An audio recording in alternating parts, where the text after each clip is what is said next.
Hai nakama, gimana kabar kalian? Sehat-sehat bukan? Terus pacar kalian masih aman dari buaya lain kan? Apa kalian setuju jika melupakan seseorang jauh lebih sulit daripada mengingatnya?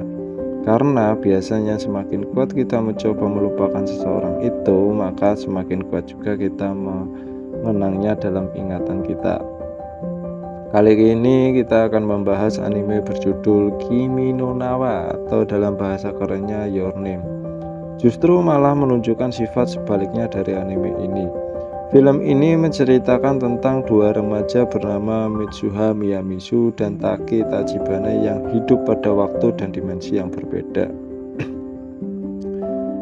Karena suatu kejadian akhirnya mereka bisa saling mengenal dan memiliki ikatan satu sama lain. Bahkan tanpa sadar Tachibana mulai jatuh cinta kepada Mitsuha. Namun saat mereka mencoba mengungkap perasaannya, tiba-tiba menghilang tanpa sempat berpamitan. Bersamaan dengan itu, kenangan Tachibana mengenai Mitsuha juga perlahan memudar dan terhapus dari ingatannya hingga semakin kuat Tachibana mencoba mengenangnya. Disitulah semakin kuat pula Taki melupakannya. Mau tahu seperti apa kisahnya? Yuk kita mulai videonya. Tapi sebelum itu tolong subscribe dulu channel N Project ya. Terima kasih. Kisah ini dimulai ketika gadis bernama Mitsuha Miyamizu baru saja terbangun dari tidurnya. Setelah dia bermimpi bertemu seorang anak laki-laki yang tak dikenalinya sama sekali. Mitsuha yang kaget langsung bertingkah aneh dan dia pun tambah terkejut saat menatap dirinya di depan cermin karena melihat perubahan pada bagian tubuhnya.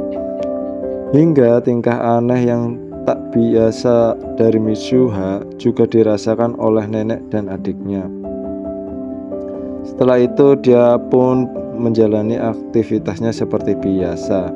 Di sekolah itu sendiri Mitsuha adalah siswa sekolah menengah atas yang tinggal di desa Itomori, sebuah desa yang jauh dari keramaian kota. Setelah ditinggal ibunya, ayahnya pun pergi meninggalkan kuil dan menjabat sebagai wali kota. Walaupun dirinya adalah putri dari wali kota Itomori, tapi dia memilih tinggal sebagai seorang gadis kuil bersama nenek dan adiknya yang bernama Yotsuha. Keesok harinya, tayangan berita di TV melaporkan bahwa sebuah komet kiamat yang mengorbit setiap 1200 tahun sekali akan melintas di langit bumi dalam beberapa hari ke depan. Mitsuha yang baru selesai sarapan kemudian kembali berangkat pergi ke sekolah. Di perjalanannya disapa oleh kedua temannya yang bernama Teshi dan Sayakan. Mereka kemudian mengomentari penampilannya hari ini terlihat lebih rapih dengan rambut yang diikat, berbeda dengan hari sebelumnya di mana dia terlihat acak-acakan.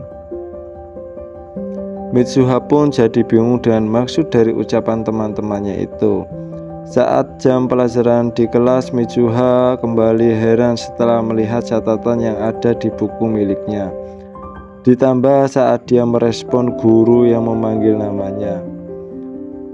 Membuat guru itu semakin senang karena hari ini Mitsuha sudah mengingat kembali namanya. Saat jam istirahat, Mitsuha yang penasaran dengan kejadian-kejadian ganjil yang dialaminya kemudian bertanya kepada teman-temannya, cuy, namanya kemarin aku kenapa sih? Kok kalian pada aneh gitu ke aku? Mereka pun bilang bahwa memang hari sebelumnya tingkah Mitsuha di luar kebiasaan.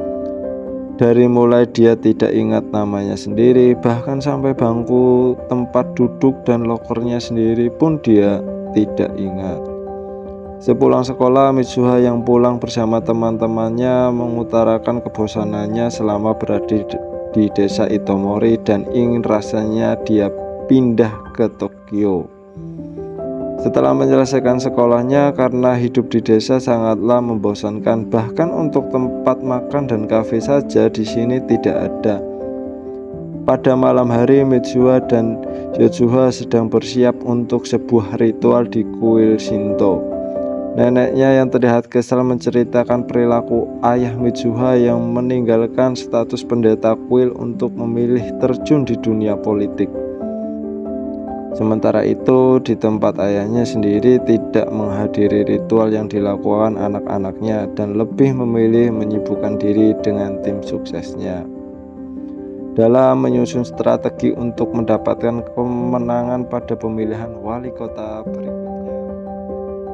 Sebagai gadis kuil, Mitsuha dan Yoshua kemudian menjalani ritual yang disebut ritual Kuchikamisake, di mana dia harus memuntahkan sekepal nasi setelah dikunyah untuk difermentasi menjadi sake. Teman-teman mencoba yang datang melihat ritual yang dilakukannya merasa jijik, dan hal ini membuat Mitsuha merasa canggung. Setelah selesai menjalani ritualnya, kemudian dia berteriak dengan kencang dan meminta agar kehidupan berikutnya dia dijadikan sebagai anak kota dari Tokyo. Lalu entah bagaimana permohonan itu akhirnya terkabul di pagi hari. Saat dia terbangun dari tidurnya, dia sudah berada di kamar yang dia sendiri tak tahu ini kamar siapa. Mitsuha pun akhirnya menyadari bahwa dia sedang berada di tubuh seorang anak laki-laki yang ditemuinya di mimpinya. Merasa seperti mimpi biasa berada di kota Tokyo, dan Mitsuha sangat menikmati hari-harinya berada di dalam tubuh Tachibana. Namun, di sekolah teman-temannya merasakan ada yang tak biasa dengan tingkah anehnya. Tiba-tiba jadi bersemangat dan kegirangan saat diajak temannya ke kafe. Di kafe, Mitsuha yang menjalani perannya sebagai Tachibana kemudian melihat harga makanan di dalamnya sangat mahal. Tapi karena dia pikir ini adalah mimpi, dia pun memesannya. Lalu tiba-tiba notif pesan masuk ke dalam ponselnya. Setelah membuka dan membacanya, Mitsuha panik saat tahu bahwa sudah terlambat untuk masuk kerja. Kemudian ia mencoba menanyakan kepada kedua teman Taki di mana tempat Taki bekerja sebenarnya. Sambil terheran-heran, temannya pun memberitahu tempat Taki bekerja. Taki sendiri sebenarnya menjalani pekerjaan sampingan sebagai pelayan di sebuah restoran Italia, yang pekerjaannya saat ini dikerjakan oleh Mitsuha. Karena ini merupakan pertama kalinya bagi Mitsuha menjalani pekerjaan sebagai waiter, dia pun banyak menerima kritik atau kesalahan-kesalahan yang ia perbuat, sampai akhirnya seorang pelanggan memberikan komplain berat kepada Mitsuha karena terdapat tusuk gigi di dalam pizza yang dipesannya. Mitsuha pun kewalahan menangani komplain berat tersebut. Kemudian seorang waiter yang lebih senior bernama Okudera datang menolongnya dengan pengalaman menangani komplain. Okudera pun tahu kalau itu hanya trik yang dipakai pelanggan untuk mendapatkan makanan gratis. Kemudian pelanggan tadi dengan sengaja merobek rok yang dikenakan oleh Okudera. Mitsuha kemudian menolongnya dengan menjahit rok milik Okudera, dan akhirnya membuat Okudera tertarik dengan sifat kefemininan Tachibana yang sebenarnya itu adalah Mitsuha. Di dalam kamar rumahnya, Mitsuha tak sengaja menemukan foto Okudera saat memeriksa HP milik Taki. Lalu dia pun menyangka bahwa Okudera yang tadi ada di tempat kerja adalah pacar Taki. Kemudian Mitsuha membuat sebuah catatan mengenai yang dialami pada hari itu, termasuk pujian yang Okudera berikan kepadanya. Dia juga menuliskan namanya sendiri, yaitu Mitsuha, pada telapak tangan sebelum dia tidur. Keesokan paginya, Taki sudah berada dalam kesadarannya sendiri. Ketika dia bangun dari tidurnya, dia menjadi heran saat melihat ada coretan bertuliskan nama Mitsuha yang ada di telapak tangannya. Sama seperti yang dialami itu di awal film. Taki pun ternyata juga merasa aneh saat ternyata di sekolah menganggap Taki tiba-tiba bertingkah aneh kemarin. Begitupun dengan rekan kerja Taki yang jadi iri dengan kedekatan Taki bersama Okudera. Ditambah lagi, Okudera mengedipkan matanya kepada Taki di depan mereka semua. Di saat bersamaan, Mitsuha yang sudah kembali ke tubuh aslinya juga menemukan coretan di tangannya dan menanyakan siapakah dirinya. Setelah itu memeriksa buku catatannya dan Taki membuka not HP-nya. Barulah mereka berdua menyadari kalau ternyata kemarin mereka berdua bertukar tubuh. Meskipun pada awalnya mereka mengira bahwa itu hanya mimpi yang sangat nyata, akan tetapi fenomena pertukaran tubuh jadi sering terjadi. Akhirnya mereka berdua bisa menerimanya, tapi dengan catatan mereka harus mematuhi aturan yang mereka buat masing-masing demi menghindari reaksi kecurigaan serta menjaga nama baik dari orang-orang sekitar saat bukan berada di tubuh mereka masing-masing. Dimulai dengan Mitsuha yang menyuruh Taki agar memperhatikan roknya terbuka lebar saat duduk. Begitupun Taki yang mengingatkan berhenti menghabiskan uang untuk jajan di kafe. Dan semuanya berupa pesan yang mereka catat satu sama lain. Tapi Taki jadi merasa terbantu saat Mitsuha menjalani perannya sebagai dirinya, membuatnya kini lebih mudah membangun hubungannya dengan Okudera sampai mengatur waktu dan kencan dengannya. Taki pun juga demikian membuat Mitsuha menjadi siswi populer di sekolahannya. Pada saat hari itu, Taki yang berada dalam tubuh Mitsuha pergi ke atas gunung bersama Yosua dan neneknya, menuju tempat di mana tubuh Dewa Kuil Miyamizu. Tujuan mereka datang adalah untuk mempersembahkan sake yang pernah dibuat oleh Mitsuha pada ritual Kuchi Kamikaze. Karena sake yang dibuatnya dianggap sebagai bagian dari diri Mitsuha, setelah itu mereka pun pulang dan Shin beralih ke Taki yang kembali ke tubuh aslinya. Tapi mendapat pesan dari Okudera di ponselnya berupa janji untuk pergi berkencan yang dimana itu bisa diatur oleh Mitsuha saat berkencan dengan Okudera. Melihat Taki yang tidak menikmati kencan tersebut seperti ada seseorang yang dia pikirkan, kemudian Okudera mencoba bertanya kepada Taki. Okudera pun pergi dan sudah pasti kencannya gagal. Setelah kencan berakhir, Taki mencoba menghubungi Mitsuha melalui ponselnya, namun dia tidak dapat tersambung dengan Mitsuha. Sementara itu, Mitsuha terlihat bersama teman-temannya sedang pergi ke festival untuk melihat komet Tiamat melintas. Pada awalnya mereka kagum saat melihat efek cahaya yang dihasilkan komet yang begitu indah. Tapi tiba-tiba komet itu terpecah dan membuat Mitsuha kaget. Taki pun masih terus mencoba menghubunginya, akan tetapi tidak tersambung, dan sejak hari itu mereka berdua kini sudah tidak saling bertukar tubuh. Karena rasa khawatir, akhirnya memutuskan pergi mencari keberadaan Mitsuha di Itomori. Dia pun mengajak kedua sahabatnya yaitu Fuji dan Takagi dengan mengatakan bahwa dia akan pergi menemui seseorang menggunakan kereta api. Namun karena Takagi tidak bisa ikut, Fuji akhirnya mengajak Okudera dan sudah tentu membuat Taki jadi sangat canggung.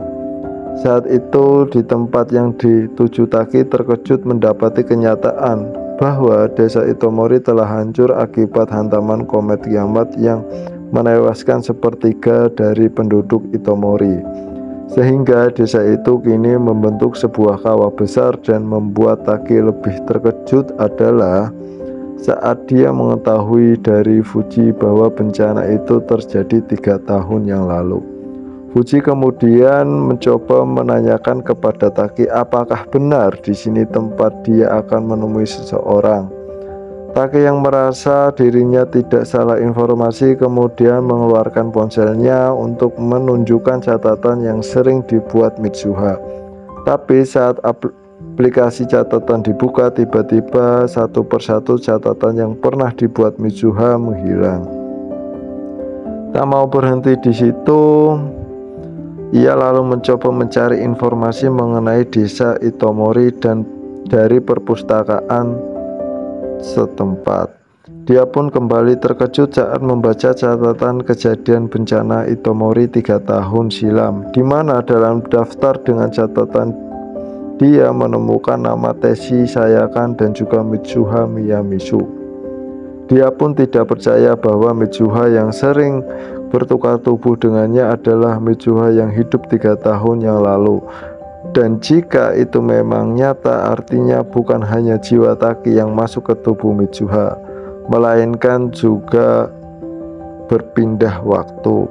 Akhirnya Taki bersama Okudera dan Fuji memutuskan untuk menginap di penginapan Itomori. Ketika Okudera berbicara kepada Taki, dia memperhatikan gelang yang digunakan oleh Taki dan menanyakan dari mana Taki mendapatkan gelang anyaman tersebut. Lalu Taki mengatakan bahwa gelang yang digunakan adalah pemberian seseorang yang dia tidak ingat namanya. Keesokan harinya Taki yang masih penasaran kemudian pergi sendirian menuju kuil Miyamizu untuk menemukan sake yang pernah dia bawa dan dia letakkan saat dia berada di dalam tubuh Mitsuha. Ketika pergi bersama Yosua dan nenek, sesampainya di sana Taki menemukan sake yang dianggap sebagai bagian dari diri Mitsuha. Kemudian Taki meminumnya sambil berharap agar waktu dapat kembali, dan entah bagaimana caranya, karena secara ajaib akhirnya masuk ke dalam garis waktu 3 tahun yang lalu, tepatnya 1 hari sebelum bencana komet di Itomori. Dia pun terbangun kembali di waktu pagi dalam tubuh Mitsuha yang saat ini terlihat dengan penampilan rambut pendeknya. Nenek yang mulai curiga dengan tingkah Mitsuha belakangan ini akhirnya menyadari kalau yang ada di dalam tubuh Mitsuha bukanlah jiwa cucunya, melainkan jiwa milik orang lain. Nenek kemudian mengungkapkan bahwa pertukaran tubuh semacam ini sudah terjadi di keluarga mereka secara turun-temurun, dan setelah berakhir maka ingatan tentang pertukaran tubuh akan menghilang. Tak ingin menyia-nyiakan kesempatan yang dia dapat, Taki pun kemudian berencana menyelamatkan Itomori dan juga Mitsuha dari bencana. Dia pun bergegas ke sekolah untuk menemui orang yang dapat mempercayai ceritanya, yaitu teman dekatnya Mitsuha yang tak lain adalah Teshi dan Sayaka. Mereka bertiga kemudian mengatur rencana untuk melakukan langkah evakuasi dengan menetapkan sekolah mereka sebagai lokasi titik evakuasi. Setelah itu Taki pergi menemui wali kota Itomori yang juga ayah dari Mitsuha untuk meminta bantuan sambil berusaha meyakinkan agar mengeluarkan pengumuman evakuasi darurat kepada penduduk Itomori. Sayangnya ayah Mitsuha tidak mau melakukannya dan menganggap itu adalah cerita konyol. Dengan perasaan putus asa, Taki lalu bertemu Yotsuha di tengah jalan dan kemudian menyuruhnya menjauh dari Itomori bersama nenek. Yotsuha jelas merasa heran kenapa tiba-tiba dia malah menyuruh untuk pergi, karena di hari-hari sebelumnya Mitsuha sempat bilang kalau dirinya lah yang akan pergi, yang tak lain tujuannya adalah untuk pergi ke kota Tokyo. Dan itu memang benar. Sebelum memotong rambutnya saat itu Mitsuha pergi ke Tokyo untuk menemui Taki karena garis waktu mereka berbeda 3 tahun. Akhirnya saat bertemu Taki di kereta, Taki pun belum kenal dengan Mitsuha karena Taki sendiri baru akan mengenal Mitsuha 3 tahun yang akan datang.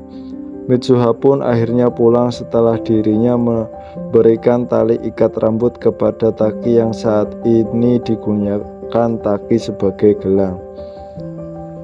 Taki kemudian teringat dengan tubuh aslinya yang berada di kuil karena sudah pasti jiwa Mitsuha ada di dalamnya. Dia pun bergegas menuju puncak gunung dan berharap bisa bertemu Mitsuha.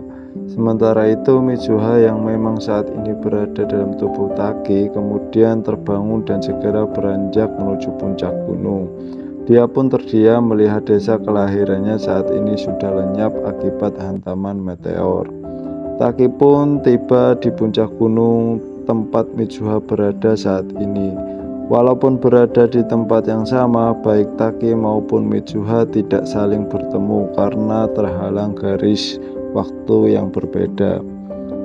Tetapi mereka masih bisa merasakan keberadaan mereka satu sama lain tanpa bisa melihat.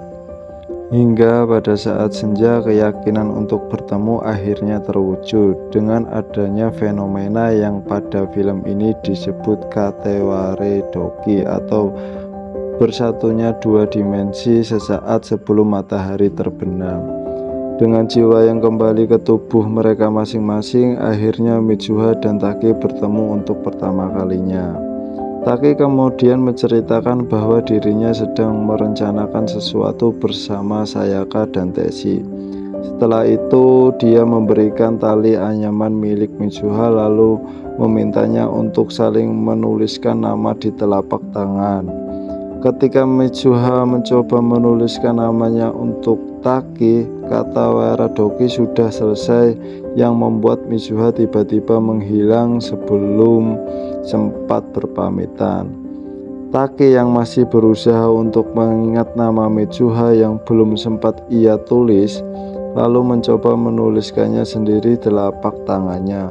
Akan tetapi ingatan mengenai Mitsuha seketika terhapus dari kepalanya yang membuat dia tidak dapat mengingat sedikit pun tentang Mitsuha.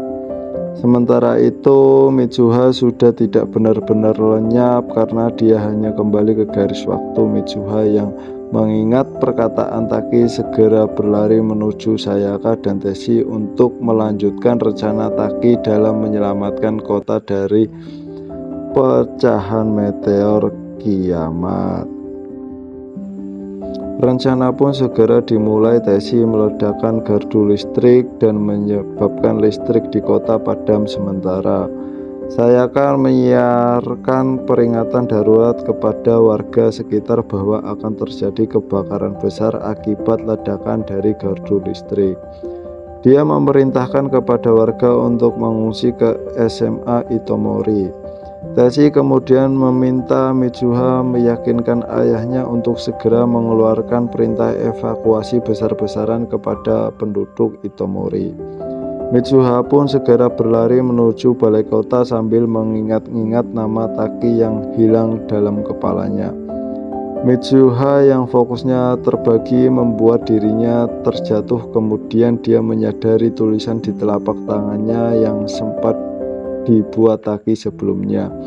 Tapi yang Taki tulis bukanlah nama sendiri, melainkan tulisan "Aku mencintaimu".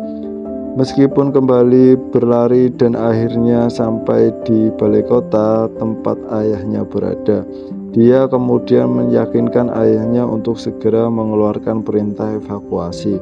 Namun saat belum diketahui apakah Mitsuha berhasil atau tidak meyakinkan ayahnya, komet Tiamat sudah terlihat melintas langit bumi dan pecah menjadi meteor yang mendarat tepat di desa Itomori hingga mengakibatkan kota itu hancur dalam satu hantaman.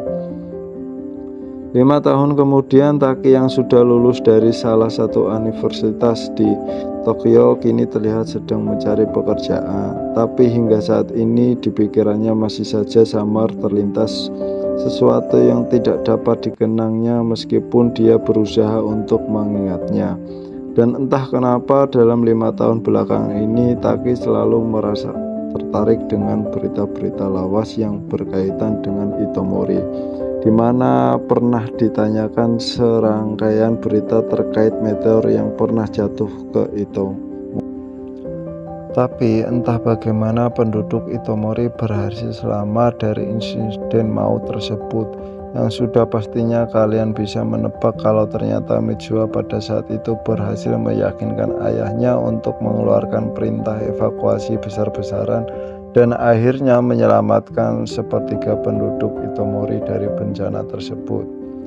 Kini Taki dan Mitsuha berada dalam garis waktu yang sama. Mereka menjalani kehidupan mereka masing-masing. tanpa saling mengingat satu sama lain. Walaupun sepenuhnya ingatan Taki dan Mitsuha tentang peristiwa-peristiwa yang mereka alami bersama sudah hilang, namun ketika terbangun dari tidur secara tak sadar mereka masih saling mengenang dan ada yang mereka cari dalam diri mereka masing-masing. Hingga suatu ketika Takdir dan Mitsuha sedang berada di kereta dan bertemu dalam tatapan jendela, dan entah kenapa secara spontan mereka langsung merasakan kalau perasaan mereka saling terhubung satu sama lain. Mereka pun bergegas turun dari kereta masing-masing dan saling mencari hingga akhirnya bisa bertemu di sebuah tangga tanpa sedikit pun ingatan tersisa. Namun insting berkata dialah orangnya. Akhirnya dengan malu-malu mereka saling bertanya nama masing-masing. Dan itulah tadi alur cerita film Kimi no Na wa. Untuk melengkapi ending yang amat bagus ini diperlihatkan juga mengenai kehidupan teman Taki yang kini sudah bekerja. Sayaka dan Tetsuya akhirnya memutuskan untuk menikah. Yosua juga sudah beranjak dewasa dan melanjutkan sekolah di Tokyo. Sedangkan Okudera terakhir hanya diperlihatkan menggunakan cincin di jari manisnya, tapi belum dikasih tahu nih dengan siapa dia tunangannya atau malah sudah menikah. Kira-kira siapa ya yang akan jadi suaminya? Terima kasih sudah menonton. Mohon maaf jika ada kesalahan dalam kata-kata. Kita bisa bertemu di next video.